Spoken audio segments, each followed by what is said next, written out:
அறிவிப்பில்லா தொடர் மின்வெட்டால் இரவு 12 மணிக்கு மக்கள் மின்வாரிய அலுவலகம் முன் தர்ணா போராட்டம். ராமேஸ்வரத்தில் தொடர்ச்சியாக அறிவிப்பில்லாமல் மின் நிறுத்தம் செய்யப்படுகிறது. பகலிரவு என்று பாராமல் தினம்தோறும் திடீரென்று மின்சாரம் துண்டிக்கப்படுவதால் அரசு மருத்துவமனையில் உள்நோயாளிகள் அவதிக்குள்ளாவதாகவும் குழந்தைகள் வயதானவர்கள் பாதிக்கப்படுவதாகவும் மக்கள் தெரிவித்தனர். அதுபோக அங்கீகாரமில்லாத பல விடுதிகளுக்கு மின் இணைப்பை கொடுப்பதால் மின்சாரம் பற்றாக்குறை இருப்பதாகவும் கூறப்பட்டது. இன்றைக்கு தமிழக முதல்வருடைய அறிக்கை என்னன்னு பார்த்தோம்னா, தமிழகத்தில் மின் தடை இல்லவே இல்லை அப்படிங்கிற மாதிரி அவருடைய அறிக்கை என்பது இருந்தது. ஆனால் ராமேஸ்வரத்துடைய நிலை என்னன்னு பார்த்தீங்கன்னா, கடந்த 2 மாதமாகவே தொடர் மின்வெட்டை ராமேஸ்வரம் மக்கள் அனுபவிச்சுட்டு வர்றாங்க.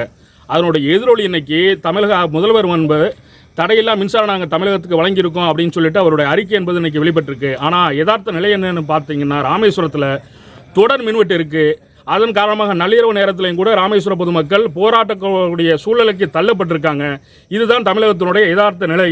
ஆகவே மின்வெட்டு என்பது முழுவதுமாக தமிழகத்தில் இருக்கிறது. அதுக்கு ராமேஸ்வரமே ஒரு உதாரணமாக இருக்கிறது.